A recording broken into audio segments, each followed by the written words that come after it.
प्यारे दोस्तों, अल्टीमेट ज्ञान में आपका हार्दिक स्वागत है। जय माता दी। दोस्तों, बार बार एक बात हमारे सामने आती है जिसमें यह पता करते हैं या इच्छुक रहते हैं कुछ लोग, जिनमें आप स्त्रियां ही समझो, कि वैसे तो नर और नारी में इस प्रकार की कोई बातें नहीं हैं। जो कार्य नर कर सकता है वो नारी भी कर सकती है। दोस्तों, अब ये बार बार बात सामने आती है कि स्त्रियां मंत्र सिद्धि कैसे करें। अब उनके बार बार जब विचार हमारे सामने आते हैं तो हम उनको बार बार इनका उत्तर भी देते रहते हैं। परंतु दोस्तों, अब हम आपको इसके बारे में सभी को प्रत्यक्ष रूप से ही समझा दें कि स्त्रियां मंत्र सिद्धि यानी किसी भी प्रकार की देव साधना को कैसे करें। दोस्तों, बात भी सही है और सोचने लायक भी है, क्योंकि स्त्रियां में एक विशेष गुण पाया जाता है जिसे मासिक धर्म बोलते हैं। दोस्तों, यह महीने में एक बार होता है, तो उनकी यदि 41 दिन की कोई भी सिद्धि होती है तो वो डिस्टर्ब हो जाती हैं और इस कार्य को अंजाम नहीं दे पाती। तो दोस्तों, स्पेशल ही विशेष रूप से उन्हीं के लिए यह वीडियो प्रस्तुत किया जा रहा है। सभी के समक्ष इस बात को ध्यान पूर्वक समझ लें। स्त्रियों के लिए 21 दिन का समय मंत्र सिद्धि का दिया गया है और उसमें पूजा का विधान सुबह और सायंकाल यानी दोनों समय का दिया गया है। तो सुबह वो अपना एक समय नियुक्त कर लें, सुबह 7 बजे से पहले और सायंकाल 6 बजे के बाद। अब ये दो समय अपने हिसाब से नियुक्त करें और उस में समय का विशेष ध्यान रखें। जिस समय को नियुक्त कर लेते हैं उसी समय पर रोज विधान पूर्वक यह साधना होनी चाहिए। बस फिर अपने आप मंत्र सिद्ध होने लग जाते हैं।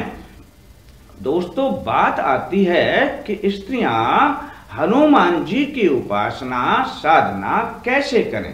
कल ही पहले दिन हमने एक वीडियो बनाया जिसमें दिखाया गया था कि एक ही दिन में हनुमान चालीसा कैसे सिद्ध करें, जिनमें कई प्रकार के ऐसे ही विचार आए कि स्त्रियां इस साधना को कर सकती हैं क्या। दोस्तों, स्त्रियां भी हनुमान चालीसा को सिद्ध कर सकती हैं, हनुमान जी की उपासना कर सकती हैं, साधना कर सकती हैं। किस प्रकार, आइए आपको बता ही देते हैं। हनुमान जी की फोटो लगाते हुए स्त्रियां उनके सामने ना बैठें।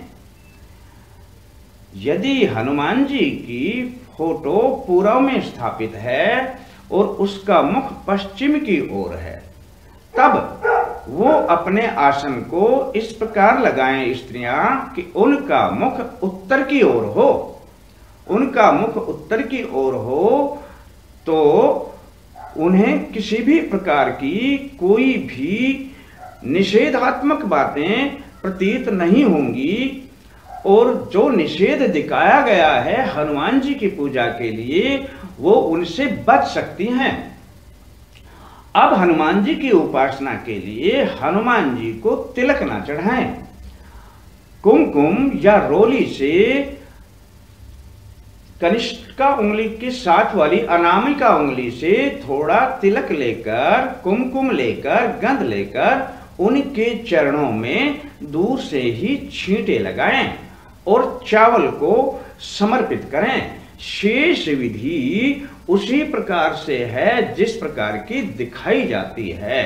सभी साधनाएं में जिस प्रकार से हम दिखाते हैं, शेष विधि को वो उसी प्रकार से कर सकती हैं। बस थोड़ा सा ध्यान रहे कि हनुमान जी के स्पर्श से दूर रहें।